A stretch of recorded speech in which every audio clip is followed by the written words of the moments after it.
Hey, everybody. So I need an intro for our sessions in the our live in the session studio. I don't have an intro, and so I have to pop right on.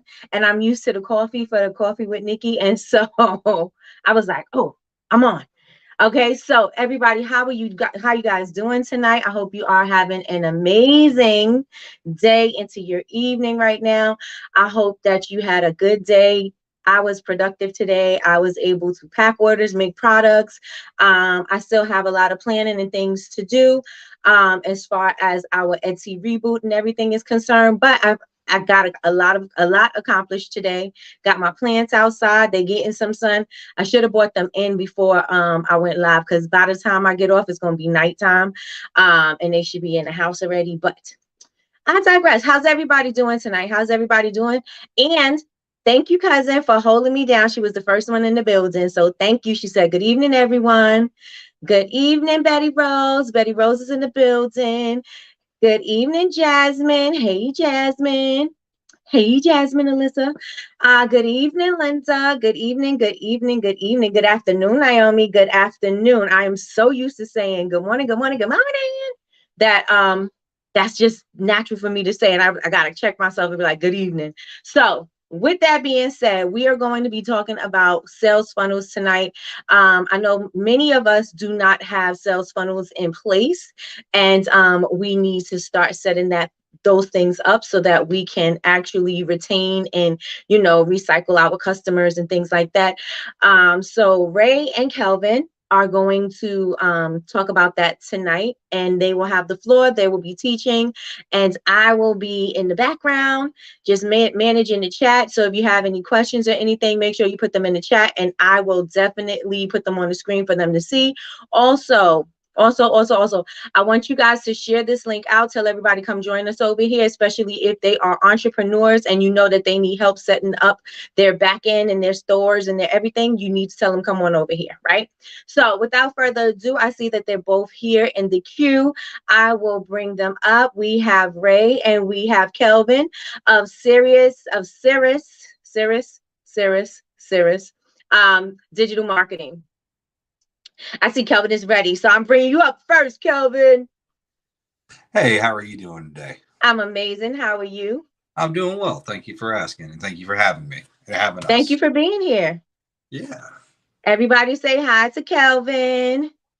We didn't get to see him last time. It was just a mic. Yeah, traveling a lot, but I'm glad I'm able to hop on now. Good. And so we're going to bring Ray up. Ray, you look like a shadow. Where's your lighting?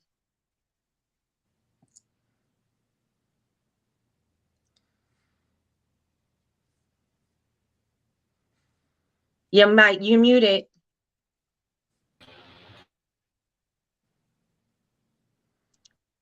Kelvin, can you see the chat? People are saying hi to you. Hey, Kane and Canels, how are you? Jasmine, how are you? All right, everybody. So I hope that you guys are prepared to take notes. Get your pens and pads out so that you can take notes, because this is something you're definitely going to want to make sure that you capture, right? Because we already know that this live is only going to be up for 24 hours. After that, it will be going into the Honor Society. And if you're not a part of the Honor Society, you will not be able to catch the replay unless you catch it before 7 o'clock tomorrow. And with that being said, okay, so I think we have some technical difficulties. We shall see. We shall see. Yeah, I love technology. Gotta love it. Gotta love it. So everybody that's in the building, what have you done tonight? What have you done? Are you working? Are you taking a break? Are you done? Are you relaxing? What are you doing? What are you guys doing tonight? All right, let me take you down. Jasmine. You're still muted, Ray. Taxes. Uh-oh. Okay. Betty Rose is the tax lady. Okay. Can everyone hear me now? Did you get your taxes done, Kelvin? I did for this year. next year I'm worried about, Yeah, yeah. How about you?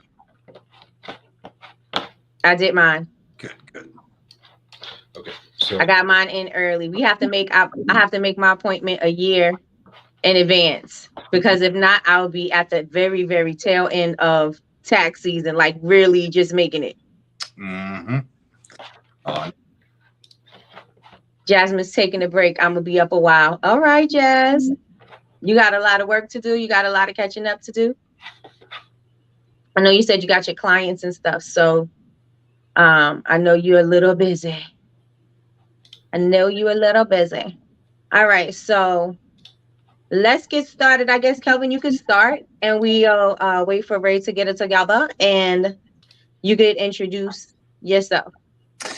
yeah. So I'm Kelvin. Hey everyone. Thank you for having me on the show. Today we're going to be talking about sales funnels and the importance of them to your business and what they can and what they can't for your business. And I think we're going to briefly talk about how we're going to set them up, or how you can set them up, and how they can kind of like help things in your business flow. Okay. Okay. Now, do they need to have a certain software? Is it how would they set that up? Well, it depends on what platform that they're setting it up, right? You can have a sales funnels are most commonly, we're going to say, within websites, right? So if you have a website and you're running an ad, and let's say, for an example, it's about like a candle or something else, you can have a sales funnel put into place to where, like, you run the ad,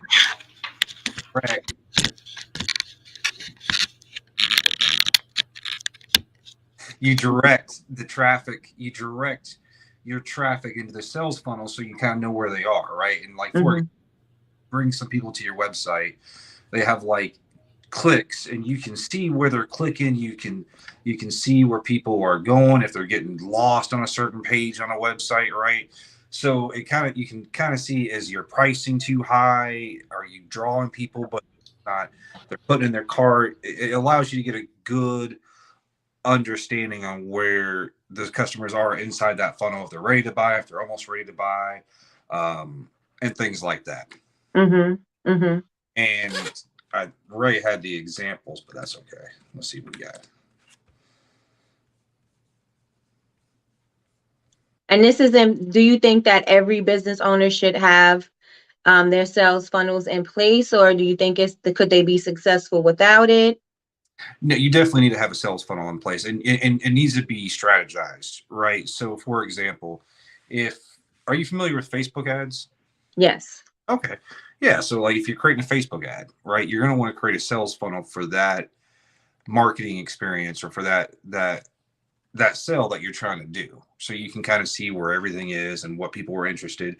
Because it's very rarely that you ever have a successful sell or a first go at something, right? It's trial and error. It's A and B testing, right? You got to see what's working and what's not working. And this is for every business, no matter how small or large you are. Testing and putting people inside the sales funnel, right? Because you'll have your prospects, you'll have your lead qualification, your intent, and like your close. And you can kind of work on people within that sales funnel, because you're going to have different people at different places on the sales funnel, right? And the people that are interested, maybe they just need a little bit more information, and that's what you bring them to your website for, where you kind of have, like, you provide them with that information, with things that they can help them make a qualified decision, which your website should do anyways, as part of like a whole SEO thing, which we'll get into. And then that lead qualification, right? Like, is the customer right for me, and is my product right for the customer? Not everyone enjoys the same scent, right? So it's a possibility that you got to make sure, like, hey, this is the scent that people like as far as candles go. And the same for cars, right? We see people search 6 months out for cars, because it's the second largest decision people are going to make. Different types of products and services are going to have different types of, I guess, lack for a better term, is like results. Okay. Or like behaviors inside the sales funnel. And this is just an example that I use for a sales funnel, but like, and then intent too, right? Like, are they actually going to purchase, or are they just kind of like window shopping, right? Are Are they kind of just browsing around, looking, seeing what's going on, or do you actually think are they adding items inside of their cart on your website? And if they are, then you kind of know like, hey, they're interested in buying, but something's holding them up, and maybe you put an extra 5% off on their purchase to kind of like push them over that edge. Mm-hmm. Advertising and that close, like you closed them, they're sold, and you're going on to the next step. Okay. And so I'm listening to other entrepreneurs and people who are, who do the sales funnels. They say hot, warm, and cold, right? That's how your prospects. Yeah. Okay. Yeah. And I mean, there's no, I mean, they have like general sales funnels, right? But different sales funnels will have, there's different, I mean, you can find different stages. Hot, warm, and cold is a very good generic. Mm-hmm. Mm-hmm. Because like for you, like for businesses, people are either walking to the store, they're just window shopping, or they've been there a few times, they're trying to find that right product, or they're trying to find something what they were looking for on sale, or maybe they're not in the financial place to buy it at the moment. Got you. Got you. All right. So we're just waiting on Ray. Just waiting on you so that we could get this thing going. Get this thing going. Hey, Chantel. Welcome, welcome, welcome. Up. Naomi's up, waking up from a nap. Okay, come on, nap. Did that nap feel good? I know. I was thinking about taking a nap today. I needed one. So tell me if you guys could hear, if you could see. Let me know if everything is working. We're about to get into this class. You guys make sure you have your pens and your pads ready to go. Ready to go. Okay, so it looks like Ray is ready. You guys let me know if you can hear me and you can see everything fine. Put ones in the chat. Ones in the chat, y'all. Ones in the chat. Yes, yes, and yes. Come on, Naomi. Come on. Yes, yes, and yes. Okay, we can hear you. Okay. Working but taking a break to cook for my mama. That's right. That's right. All right. So we look like we good. It's a go. All right, everybody. So I am going to, hey, Charmaine, I'm going to welcome Ray to the building. Okay, I'm here. Only 17 minutes late. I was here. Technology issues. I do apologize, everyone, but I'm here. Okay, ready? Are we ready? I'm ready. You ready? Awesome. Calvin, you ready? Yes, ma'am. Let's do it. Awesome. Okay, so today we are going to be discussing sales funnels, an introduction to sales funnels, and what they are and the benefits to them. So, without further ado, you don't know what you don't know. What is a sales funnel? By definition, a sales funnel is a series of steps that lead a prospective customer or client towards a purchase decision. We look at a sales funnel, and by definition, it is a funnel. Within any funnel, you have the top end, which is wide, and the lower you go down the funnel, the smaller the opening is, right? So within a sales funnel is the decision is the process by which a customer goes from not understanding what you offer, not understanding what your brand represents, to finally, well, last before finally, actually making a purchase of your offer or services. And then finally would be advocating on behalf of your company and being able to say, yes, these services or product they offer is viable, it's great, recommending to friends, etc. So that's what a sales funnel is and the benefit of a sales funnel. If you don't know what you don't know, for example, you don't know where a customer can go from not knowing exactly what you offer to exactly making a purchase, you just don't know what you don't know.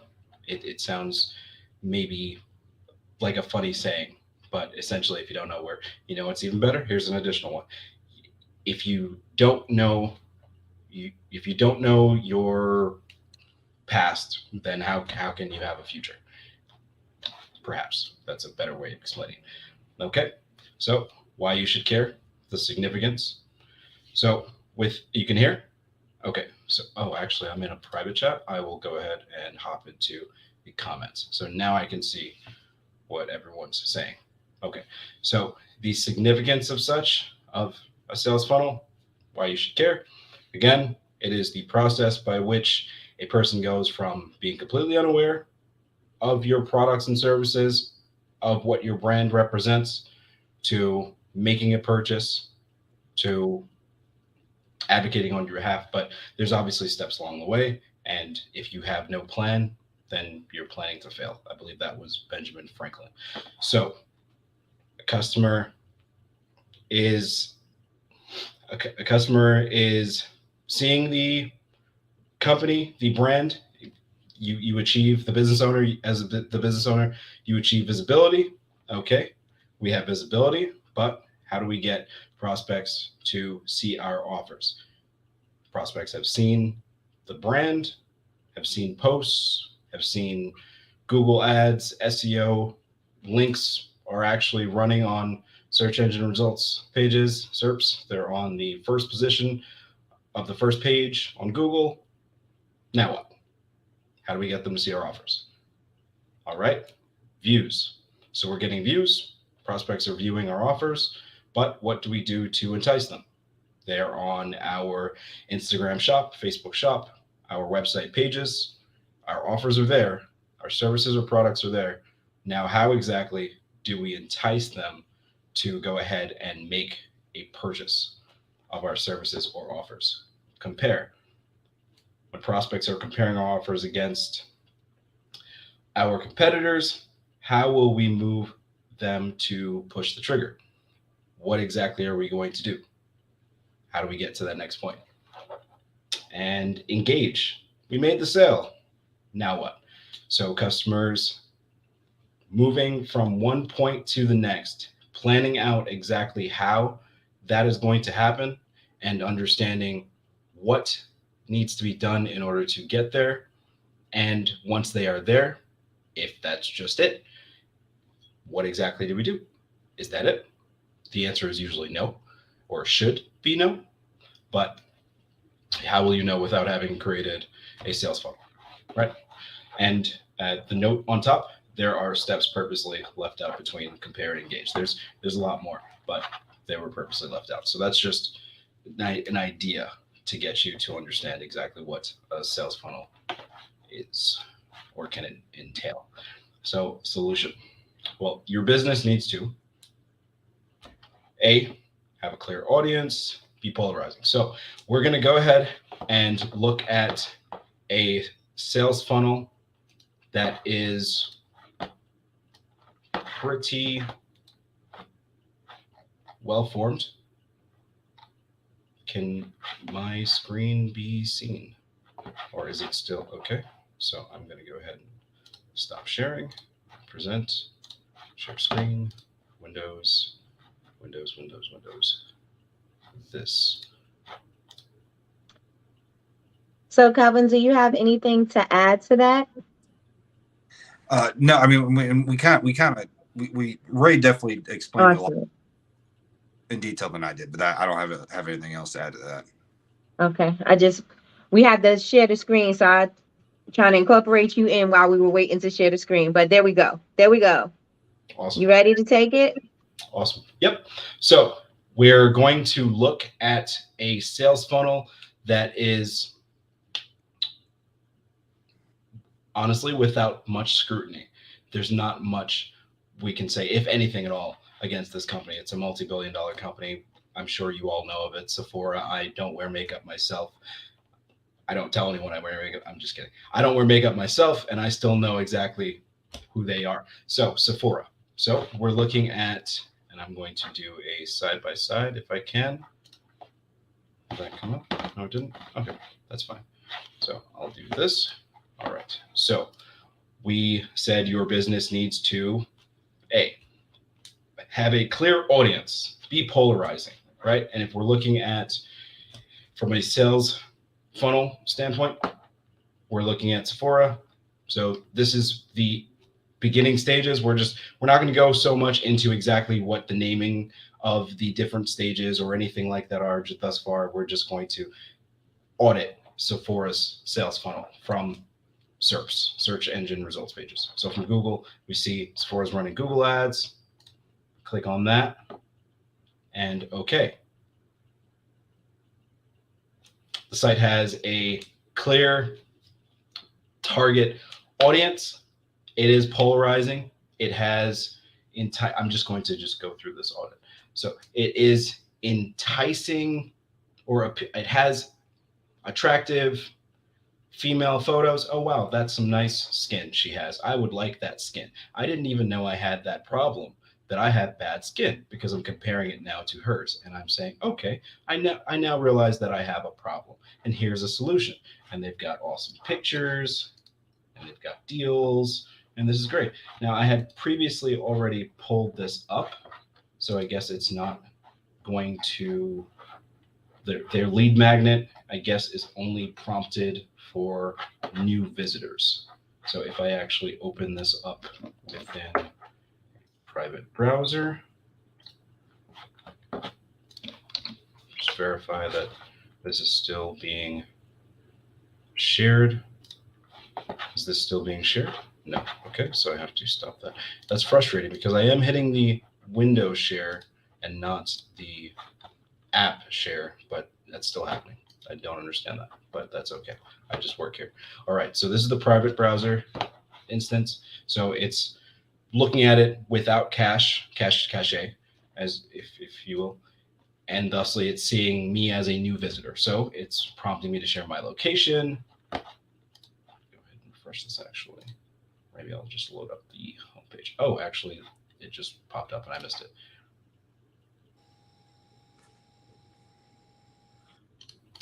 That's frustrating.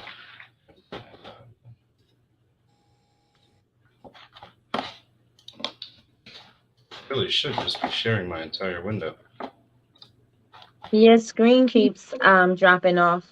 Yeah, it's not sharing my entire window for some reason, just the app. And then I exited the app and it disappeared. But we're back now. Back? Okay. Yeah, we're back now. Okay. Yep. Cool. We're back now. Okay. So still not prompting the site to bring up that lead magnet, but essentially they had a lead magnet pop up that offered the individual the ability to sign in and create an account, and may have had a discount or something on it. All I'm saying is they have a clear audience that they're actually marketing toward. They have enticing pictures. It's a huge company. We all know it, but still they're building rapport through reviews on all of their products. Hey, I didn't know that I wanted my makeup products to actually be clean, organic,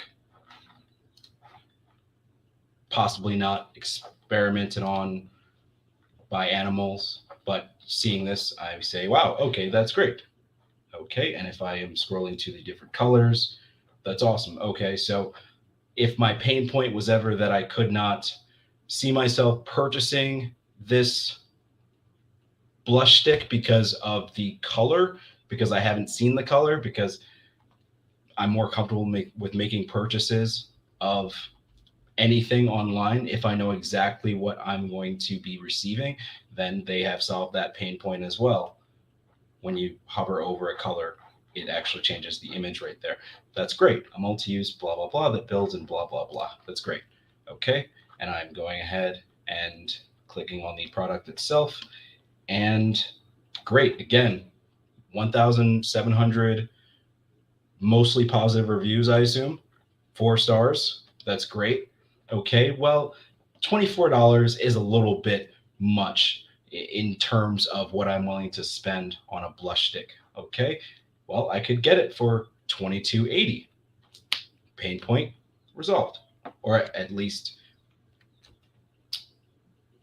somewhat. But then again, if it's not completely solved, if I'm still against the whole pricing thing, maybe I'd be more comfortable making a purchase with 4 payments of $6 from Klarna or Afterpay if I'm not comfortable with Klarna or some other reason. Okay, I've got the sizing, I've got all the Ingredients? No ingredients. Okay, well, still, it's giving me the color, it's giving me the size, and it's makeup. It's not entirely organic. It's, hey, look at that, but it's vegan. It's clean, natural finish, without parabens, whatever that means. And about the product, it's a multi-use, blah, blah, blah. That's great, awesome. How do I use it? Oh, they've even answered that. So my point is, it's got everything I might be able to throw out and say, well, I don't know about this, but it has it. Okay, well, time to make the decision. Okay, so free standard shipping and returns. Hey, if I don't like it, I can go ahead and return it. That's awesome. All right, cool. Now, if I decide, you know what, I don't want this, I'm okay. I'm good. I'd rather not go ahead and make this purchase. Maybe later. But if I have already created an account, then more likely than not, they will have set up email marketing for follow-ups, possibly 20 minutes to an hour after I have created this account. And if I were to, let's say, add this item, actually, I'm going to go ahead and do that within, that probably exited the stream, didn't it? Did it exit the stream? It did. I knew it. Yes, and it's not even on the queue. How about now? Oh, okay. So it puts it in the background and then you have to authorize it to be displayed by everyone? Yes. Okay. Can you do that? It's Mm-hmm. Do you see the question on the screen? Yeah. Yeah. Jasmine. No. So having someone register or sign up is not the start of a sales funnel. That would essentially, we're going to go into the stages of the sales funnel right after we walk through why this audit or why this brand's sales funnel is so solid. And then it'll probably answer that. But if not, I'll come back to you and definitely make sure that that question is answered. So don't you worry. We're going to address that. So I'm going to go ahead and add this item to my cart.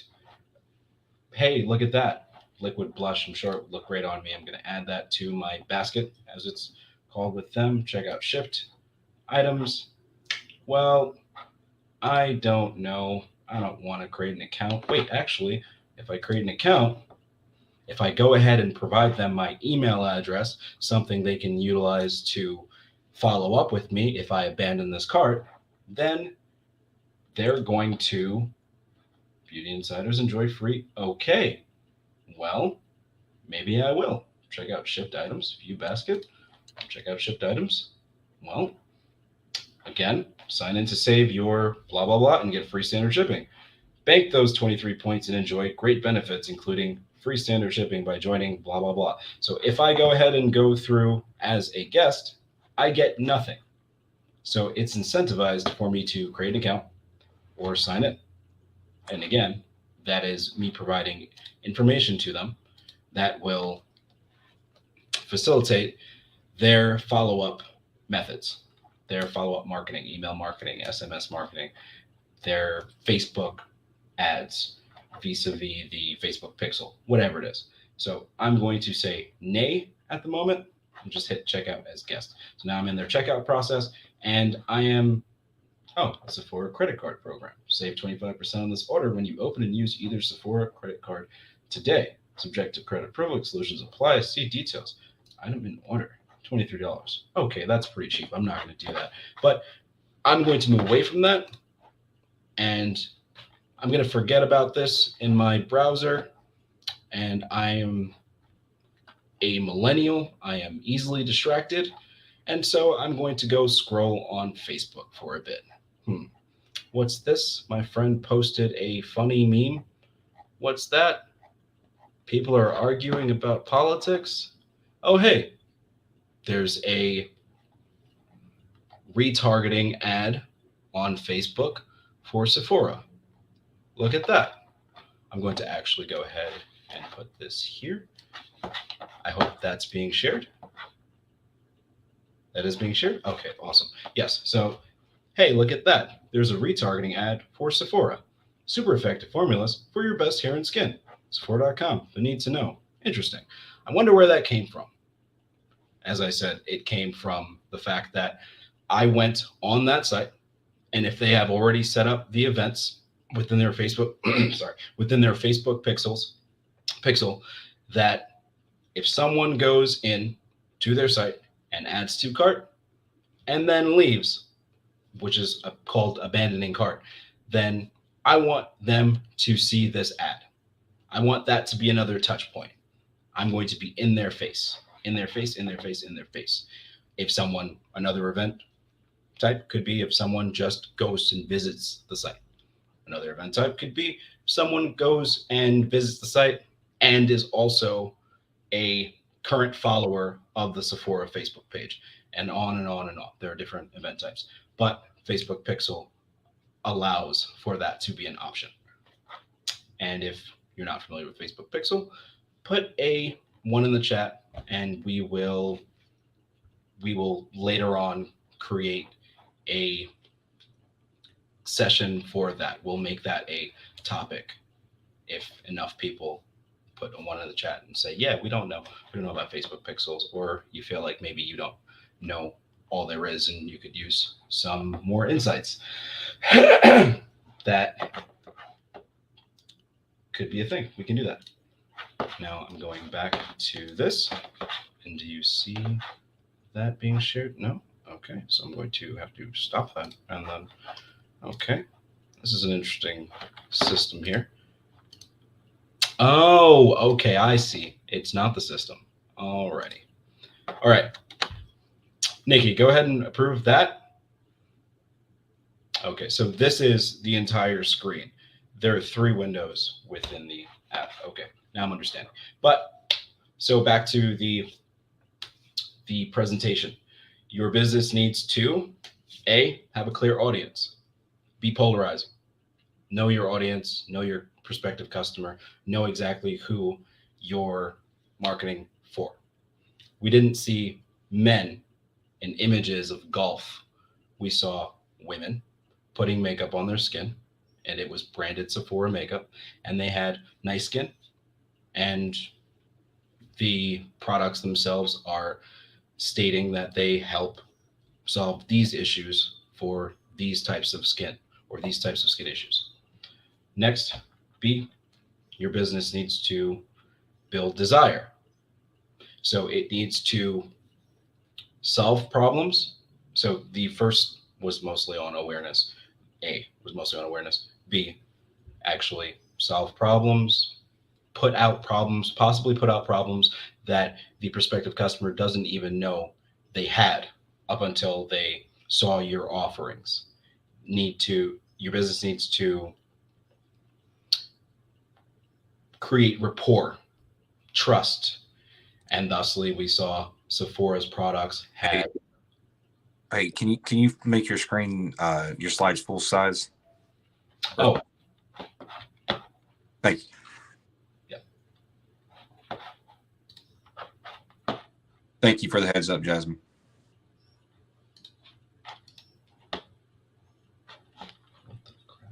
I think if you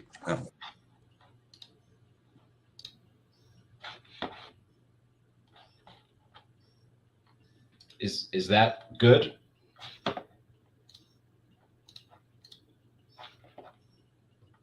Is that better?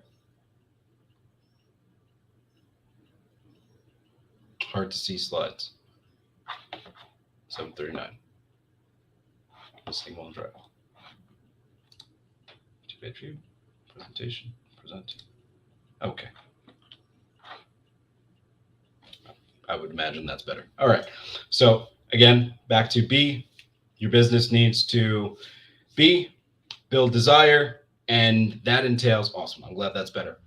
Your business needs to build desire, and that entails building rapport, showing that your brand can be trusted, your product or services, whatever your offer is, can be trusted, and you can prove this most easily not by stating that it can be trusted, that your services and or offer and or products are the best and they solve problems. No one cares what businesses have to say.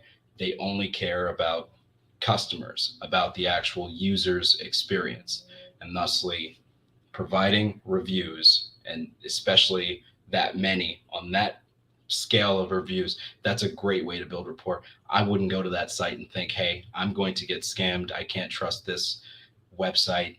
These products don't work. There's a ton of positive reviews. And then also, your business needs to, that stage of your sales funnel just needs to make a person want to purchase your products. Just overall, just want to purchase your products. You need to build desire. So you need to be proactive. You need to proactively be putting out what needs to be seen in order to build desire, in order to entice the customer, in order to solve problems, or even if that means not creating, but making the user aware of problems they didn't even know they had that now need to be solved. And you are right there to solve them. Your business needs to follow up with drop-offs and reward/engage with buyers. And we saw Sephora doing that with both follow-up with drop-offs and reward engage buyers. Presumably the latter,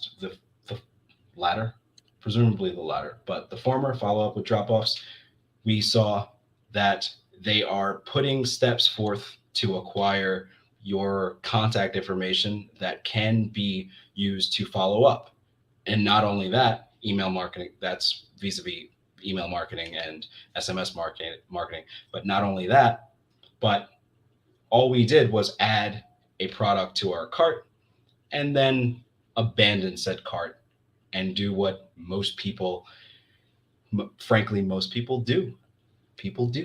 Consumers do, because they're not as busy as us usually, mostly, I would say. No offense. Obviously, we need consumers, so hardworking people. But so what I would say most of those people do is just they get distracted. They go on social media platforms. And when you have the Facebook pixel, when you have cross-tracking between platforms via whatever tool is available for that function, you can reach them on other points. You can follow up with those drop-offs wherever they are. You need touch points, and you need to be able to reach people, consumers that fall off wherever they could possibly be. Not to be an annoyance, but most businesses need at least 3 touch points. And it could be even more so, or is even more so, depending on how big the price tag attached to your service or offers are. And then we're presuming that Sephora and those in charge of its marketing are smart enough to reward and engage with buyers. Rewarding buyers. Hey, we saw a form of this already. Hey, if you actually go ahead and give us your contact information, we'll give you 20% off of your order, 25%, whatever it was, off of your order. If you do so, we will give you free shipping. And that's not even at the engagement stage. That's at the decision stage. That's at the consideration stage. So they have it good. They're doing a good job there. And I think that was definitely a good sales funnel for us to audit. And what's an example of touch points? Well, as I said, touch points are where you're touching the customer, where you're interacting with them. So if we have let's see. So we had abandoned the cart and then gone to Facebook, and boom, we had a Facebook ad, a Facebook remarketing ad right there. That's a touch point. If we had provided customer information there within their website before leaving, and they had emailed us, that's a touch point right there. So even with just the functionality to do the Facebook retargeting ads, we saw it once just now, but that's not to say that they haven't set it up for more impressions for those same individuals at a later time. So touch points are just where you're reaching out to the customer or being in front of the customer. They may need to see your brand 3 times.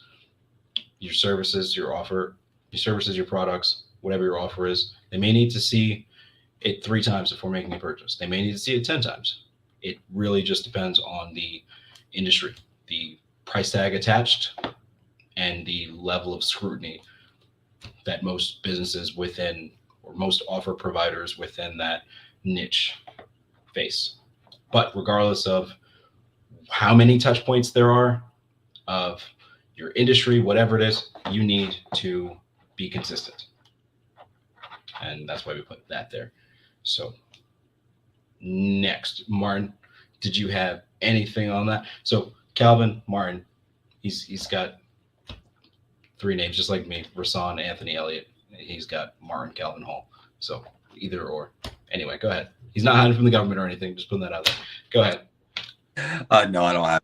I think you did a great job of covering. Hey, thanks, buddy. Next. So there's stages to this. Shh.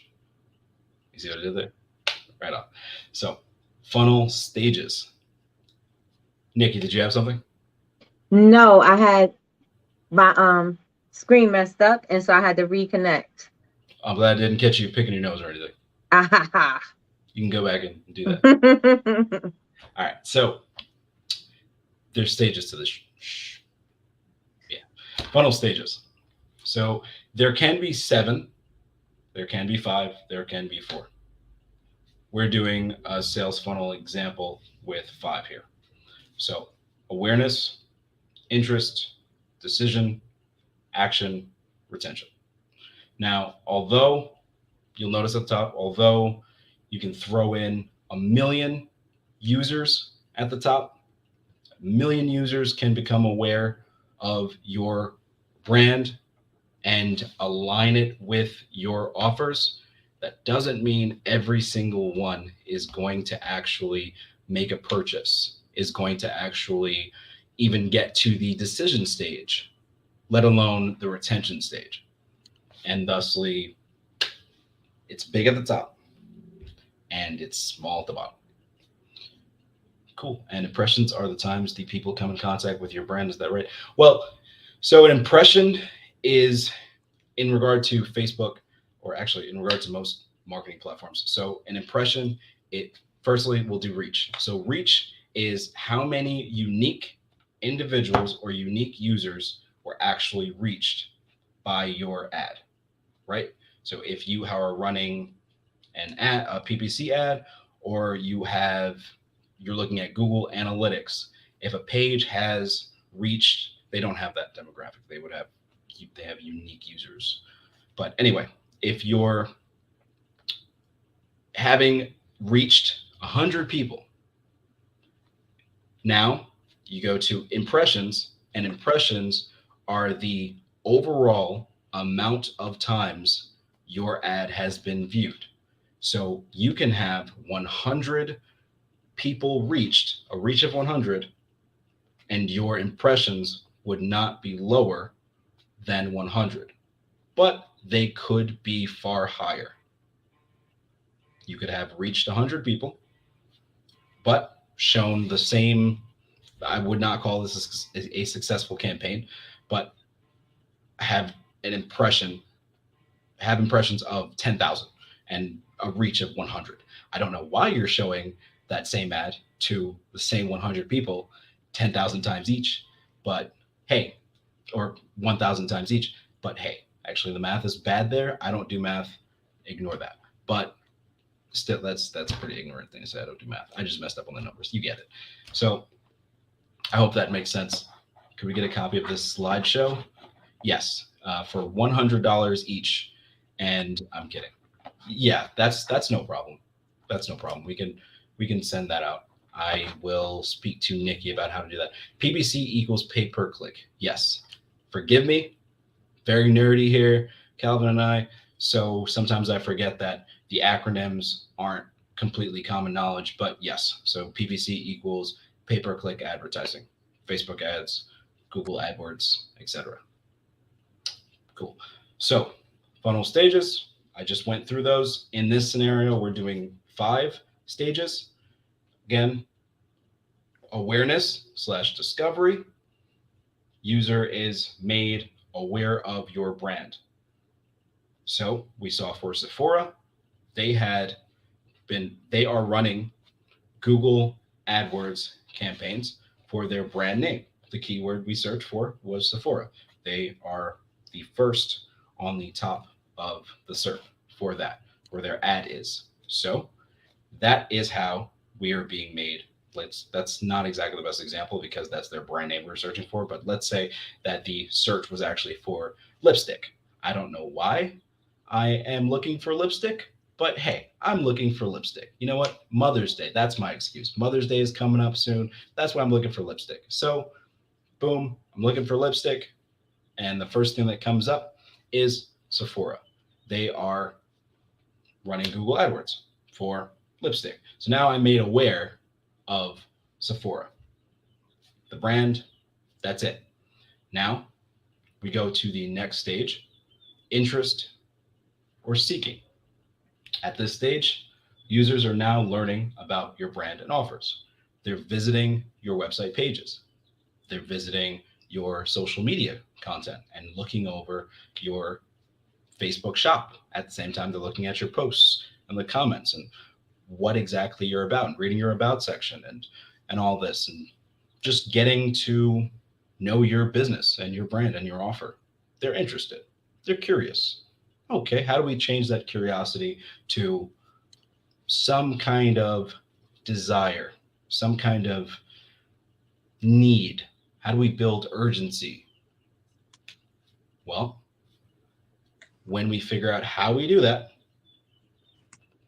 that's how we would get them to the next stage of our sales funnel, which is decision/desire. Okay, so we built desire for them, and now they are within this stage of our sales funnel. How do we move them to the next? Well, so we have, again, I'll just go back to this. So I'll actually read each level. So decision/desire. Users are seeking a solution and evaluating offers. So there has been some desire built for the offers that we have. They are aware of our offers. They're interested in our offers. They just need the business needs to actually be providing answers, solutions. So they're comparing and evaluating our offers versus our competitors. They're asking questions. All right, so I'm allergic to this type of blank. Does your offer include that ingredient? How much more is it for your product because it substitutes that thing I'm allergic for versus your competitors' pricing for that same product? Okay, well, do you have great reviews? And again, we had said before in the previous slide, we need to be proactively implementing things to answer these questions because your website is your home, or even whatever channel you're on, we're talking about. At this point, we're talking about your website. As Kelvin said earlier, it's predominantly what people are going to be judging your business, what your offering is, or what your offerings are, and their viability for themselves, or the value that could be brought to their lives, or what problems they could solve based on your website and your presence online as a whole, really. But with your website, okay, you need to be proactive and actually answering these questions already, because you can't be there every single time someone hops onto your site and answer these questions. You can say, hey, we're great, come back, but no one's listening to you. You can say, we are awesome, people love us, and our makeup cures cancer, but no one would hear you. So you can just write that down. Or you can continually, whenever you're making a sale, you can actually go ahead and ask other purchasers to go ahead and advocate on your behalf and say that themselves. And that's proactively solving those issues. Or you can write in your product description, well, it doesn't actually have this because 97% of people are allergic to it. So that's solving that problem. That's answering that question. And it's furthering the decision process. It's building more desire. So now, next, action/purchase. Users purchase an offer.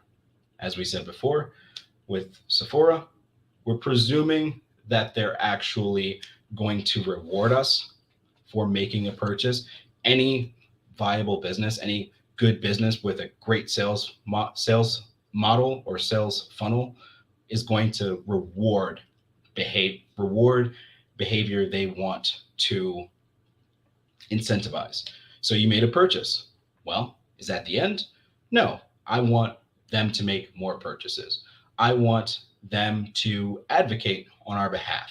I want them to just feel good about their purchase so that they tell their friends and family that it felt good to make this purchase. And even if they don't say that it felt good, it's because we know that it is far easier to get a bad review than a good review. We all know that.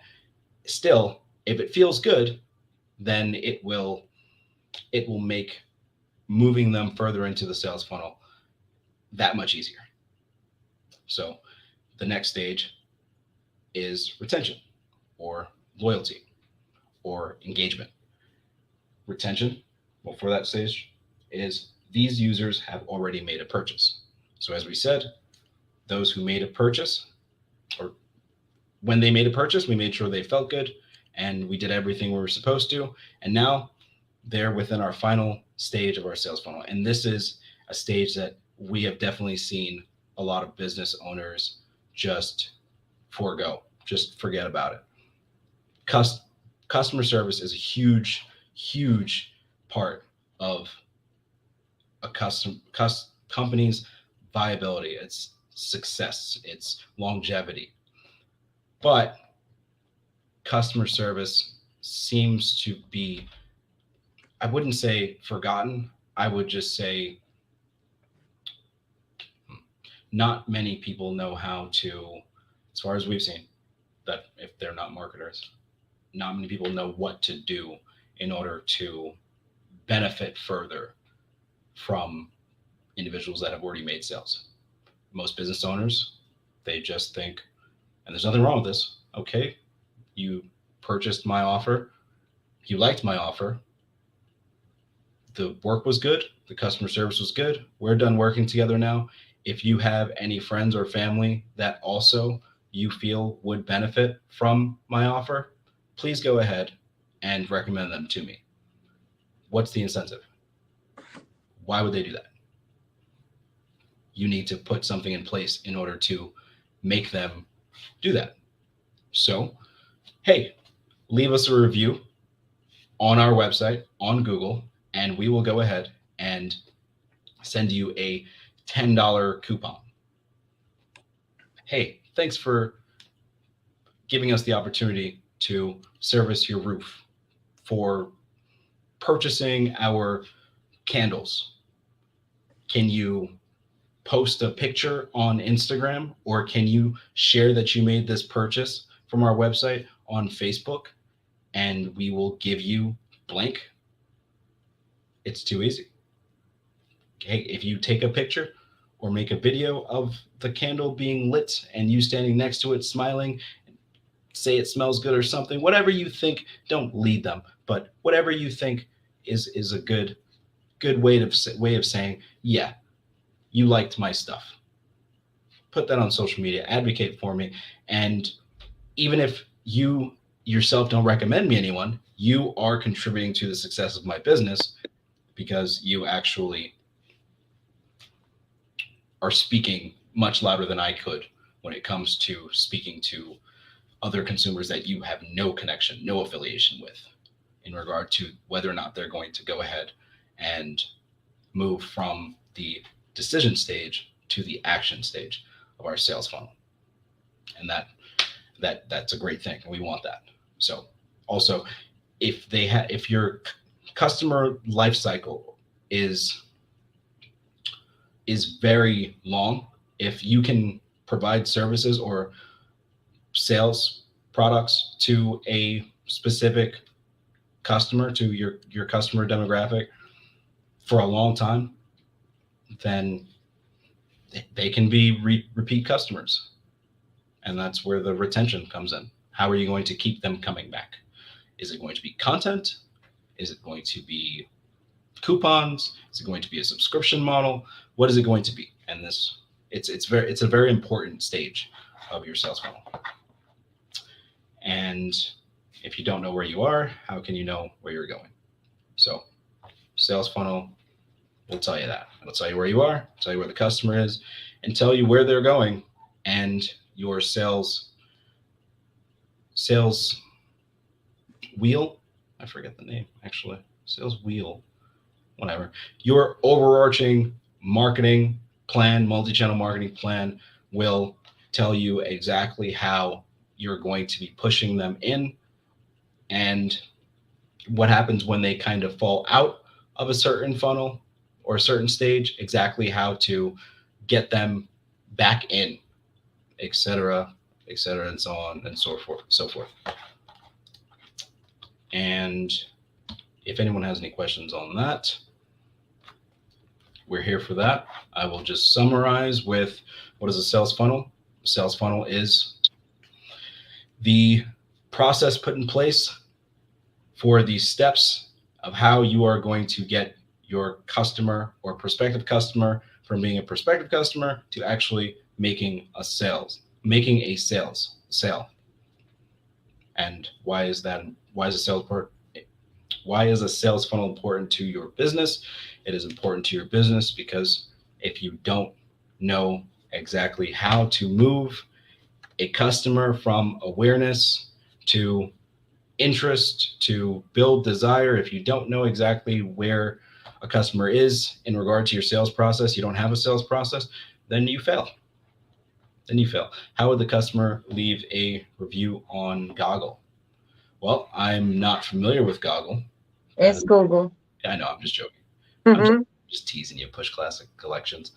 Yes, so how would a customer leave a review on Google? Well, you can actually just share your leave a review link to your Google My Business listing, and they would put a review. I don't know if you're asking that because as an e-commerce business with no brick and mortar, you don't have a Google My Business listing, and that is a different topic, but you could have a service area Google My Business location where you don't have brick and mortar, you don't have a location that customers can visit for your services or products in person, but then you can actually have some ranking on the map pack. You can actually try to get some market share on Google Maps that way, if that answers your question. And there's cool things that you can do, like if it's an online purchase via e-commerce, you can have it where if it's 3 stars and below, they get directed to send you an email so you can correct whatever issues that they may have had with the experience with the process. If it's like 4 and above, then they actually go to your Google My Business page, and then they'll leave a 4 or 5 star review. So you don't have people with negative experience leaving a review in a public place.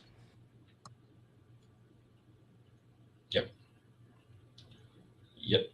Calvin is definitely heading all risk mitigation and quality assurance.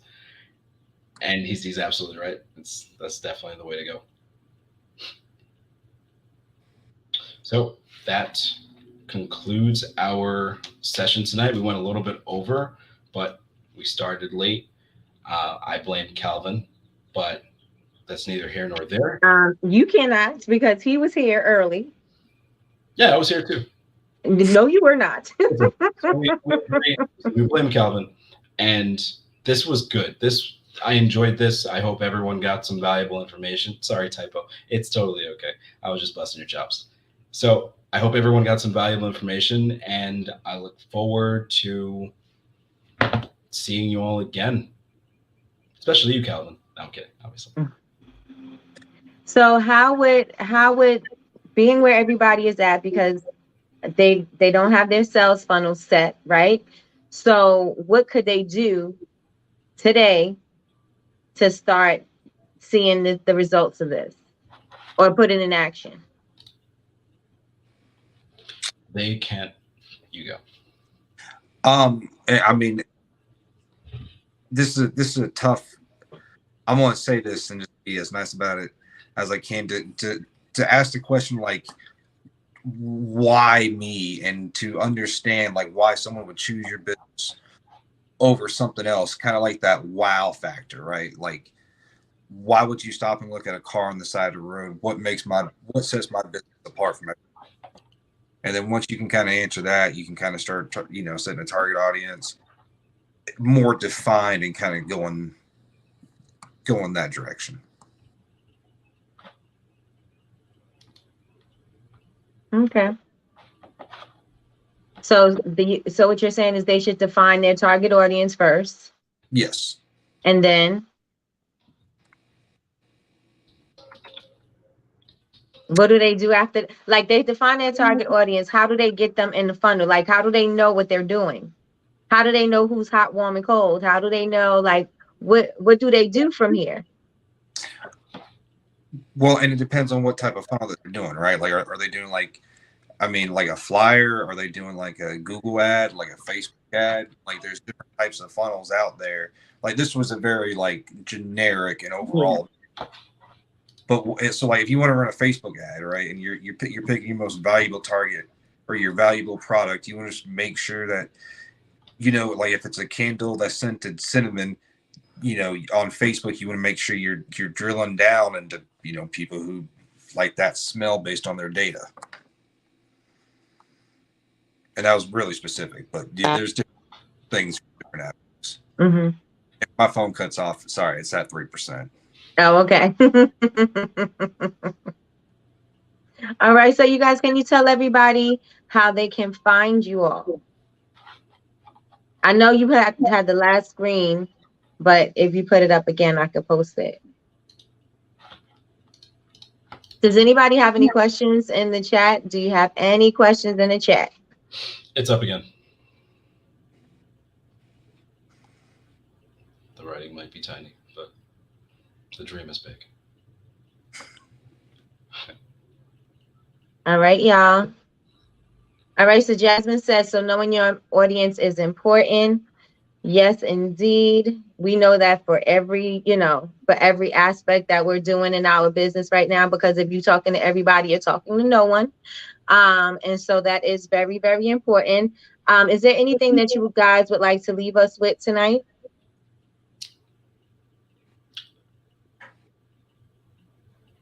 Stay in school.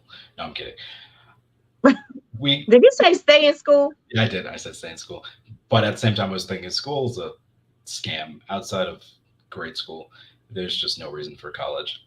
But actually, I think Calvin and I are both college dropouts. Anyway, so that's neither here nor there. So anyway, he said don't even bring him into that. Yeah. So we would definitely say, just as opposed to wondering what you can do to optimize your sales funnel with a Band-Aid essentially right now, forget that. Just look at what a sales funnel is overall. A sales funnel is, just by definition, we have it on the screen here, a sales funnel is a series of steps that lead a prospective customer or client toward a purchase decision.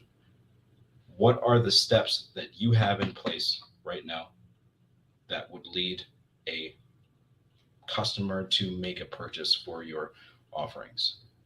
And if you do not have a base ground, you have not started from the top, awareness all the way down to engagement in the past, then start completely from scratch. Analyze. I'm not saying destroy your online presence or delete your online presence. I'm saying just start from the top and go ahead and analyze it and write everything down, make a plan, actually outline a sales funnel model, and then go ahead and just see exactly what you have and combine that with a marketing plan. Or if you have a marketing plan, go ahead and combine that. And if you don't, then maybe just give us a call.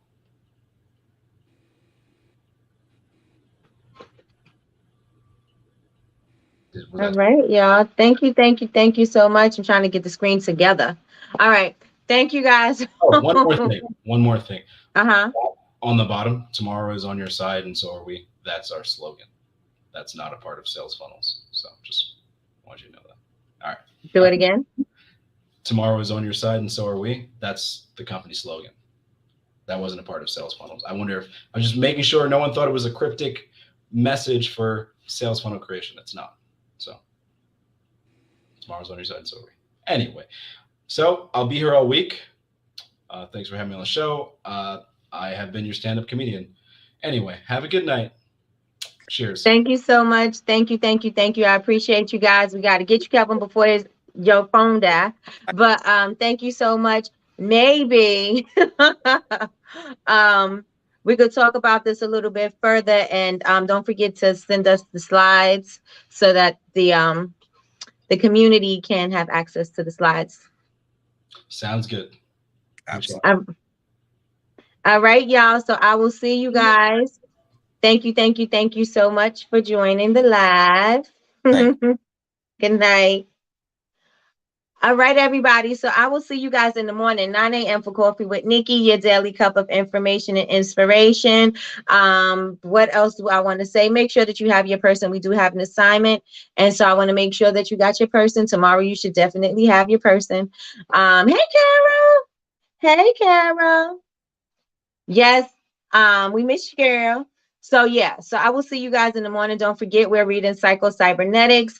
We're going to research your person. You have every day for 30 days. You're going to find something new out about your person. And it's somebody who you admire in business. You want to study their work ethic. You want to study their success habits. You want to study their routines so that you can do the same for yourself, right? If you want to be successful, you got to study successful people. So that is what we're going to be doing tomorrow. Don't forget, hit the thumbs up. If y'all came in, you forgot to hit the thumbs up, hit the thumbs up. I hope that you got something from tonight. I hope it was valuable to you. I appreciate you investing your hour into, well, actually 2, because we was on for an hour earlier, an hour now. But I appreciate you guys investing your time with us, and I hope that it was valuable to you. I will see you guys in the morning. Everybody have a good night. See y'all later. Bye. I'm trying to end the thing by not doing it the way I normally do it. I need to get my life together. All right, y'all. Good night.